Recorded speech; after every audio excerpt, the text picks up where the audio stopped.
So we're heading for a situation, in all likelihood, strong demand, scarce supplies, significant deficits.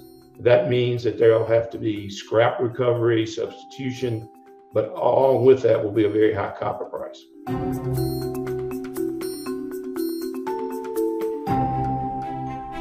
We are really entering into a whole new era for copper. Freeport is the foremost copper company in the world. Carbon reduction is an important part of that. Any investments to reduce carbon require significant amounts of copper. Power generation, electric cars, supporting infrastructure.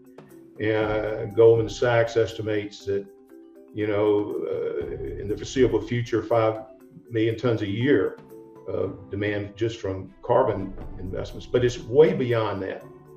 Historically, at least since the early 2000s, China has been the only story for copper demand growth. Now that demand growth is expanding to the developed world, the developing world.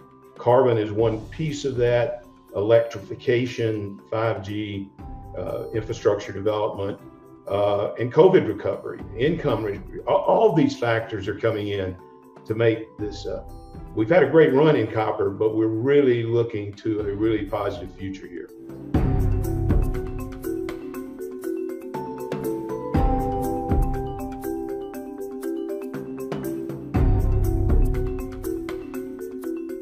The fundamental story for copper is a long-term, very positive one.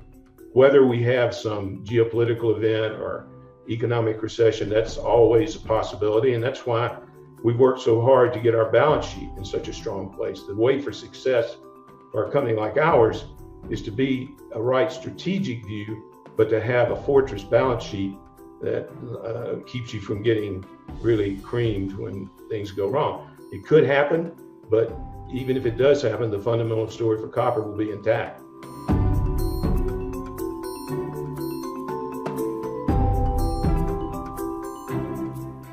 This is not the end of this. I mean, because while we talk about carbon reduction investments, they're not a part of the market today. That's coming.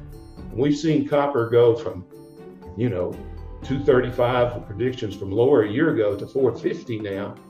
And we got this big wave of new sources of demand from not just carbon reduction, but just fundamentals underlying the world.